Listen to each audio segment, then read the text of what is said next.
Noah is eating me out of the house. We're at Publix probably every other day. I need an extra refrigerator because I'm tired of driving to the store.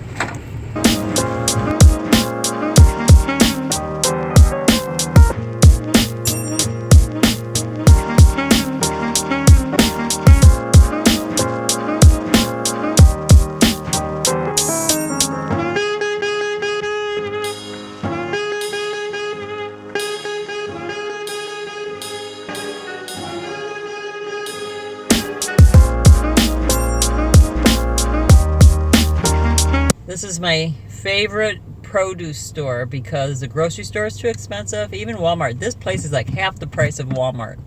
I love it. They have everything.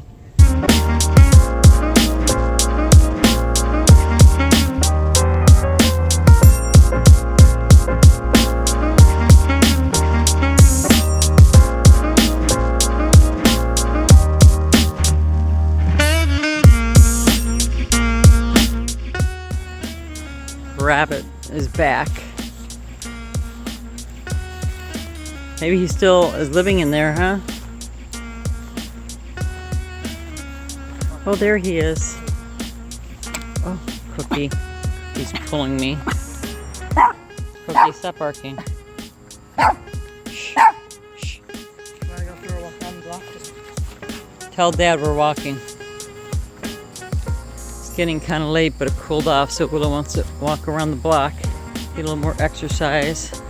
We did walk around the mall today because it's air conditioned. Nature is amazing how it creates these branch type things so it captures water, and they're so sturdy too. Look at that, that's sturdy. Come on, Cookie, let's go for a walk. So we're going for a walk, and Cookie doesn't want he doesn't want to walk anymore. We'll put him down, then he will walk home. He just tried to turn around, so if I walk like halfway around the block, then he'll continue, because our house is on the other side of this road. So we just have to walk him around a little bit and then put him back down. You are so lazy, you cute little thing. Put him back down on the floor, so see how he's walking now? He knows he has to go this way. Some of you have asked me about sinkholes and flood zones and the best place to live as far as flood zones and sinkholes go.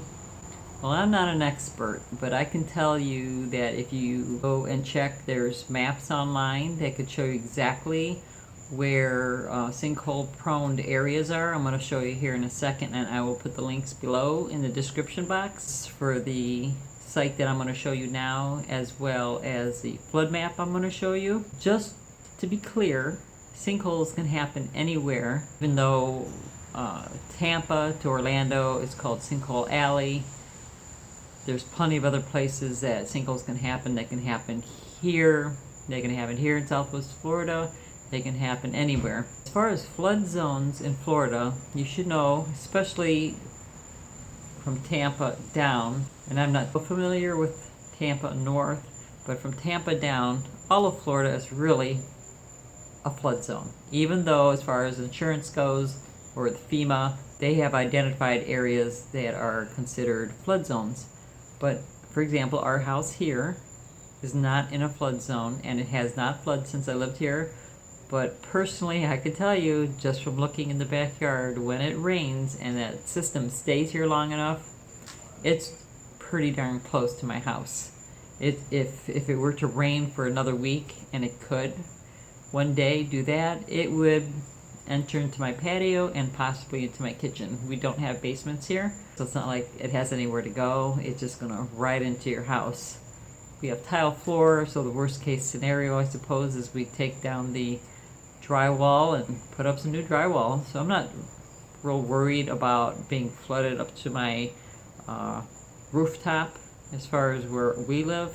Further down the street, closer to the Myakka River and canals, they definitely get more flooded. Of course, Tampa and Sarasota and anywhere near the rivers and canals definitely get flooded when we have storm. And you don't need a tropical storm or hurricane to get flooded.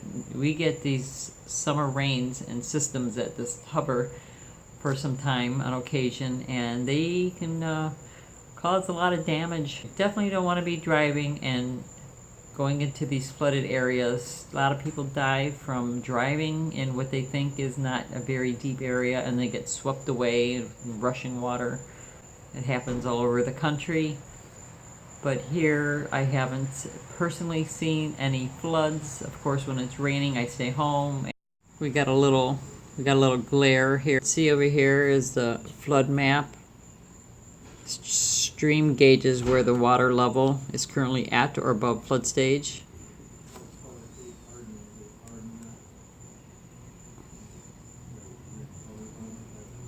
This is the Tampa area. This is kind of where we live down here.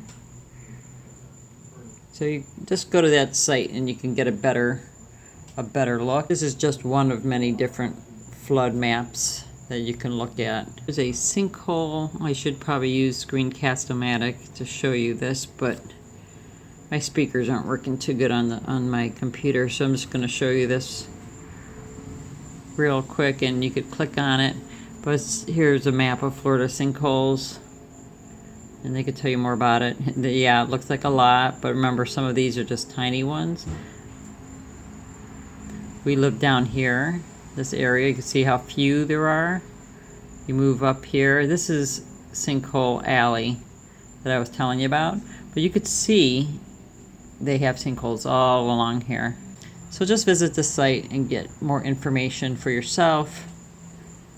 It's an interactive map, so you can type in where you live and it can, or where you would like to buy a house, give you a better idea. It's kind of funny how you don't see a whole lot of sinkholes down here, but keep in mind this is a lot of the Everglades. There's like nobody here to report if there was a sinkhole, I suppose, and it's underwater.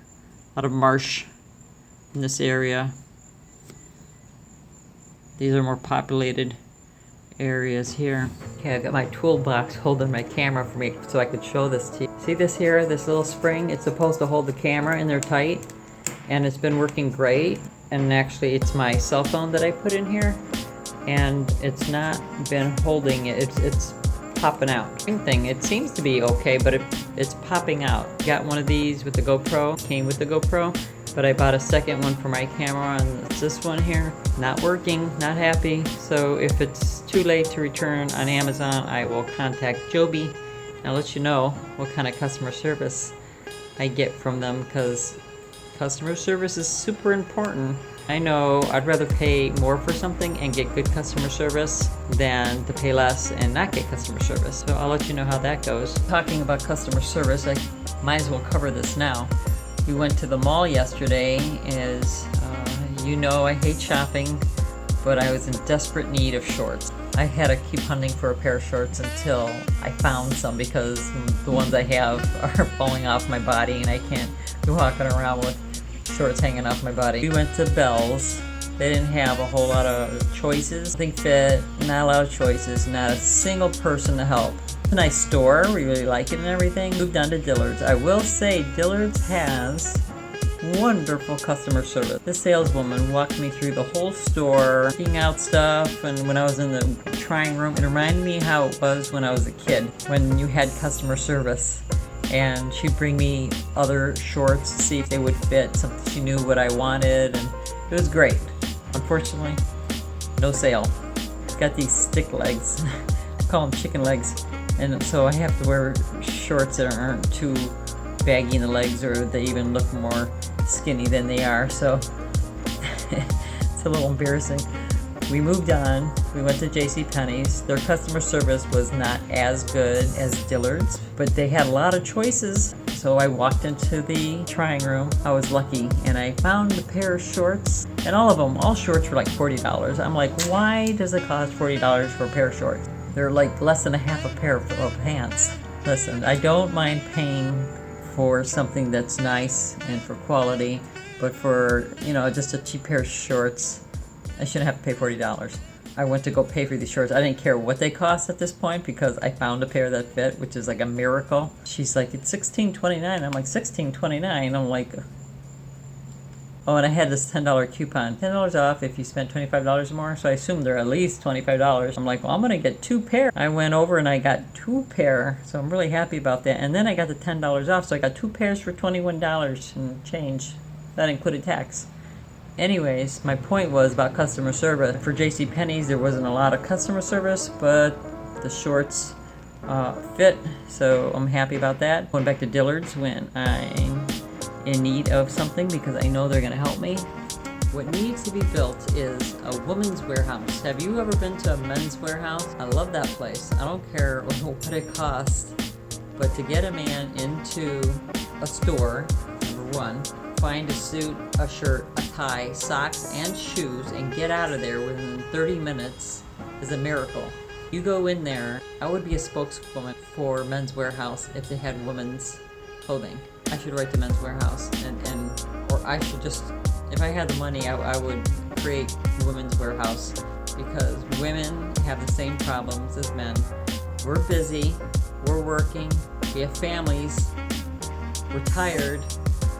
We don't, sometimes people assume women want to shop, but many of us do not like shopping. We just want to get into the store, find something that fits, get out of there. Matter of fact, I met one woman like that at Dillard's yesterday. She's like, you want exactly what I'm looking for. So that made me feel good because I was like, maybe I'm just too picky. So yeah, Women's Warehouse, if somebody has the money to do it, please create the chain and have it everywhere. It would do so well. Where a woman can walk in there, get an outfit from head to toe in 30 minutes. Oh, and Men's Warehouse even has a tailor. They tailor it to you. We women want the same thing. It's not too much to ask for, is it? Well, that's enough for my shopping spree. I'm done shopping. I found my 2 shorts. I'm good for about 10 more years. So that's all I have for you today. Thanks for watching. Thumbs up if you like, and we'll see you next time.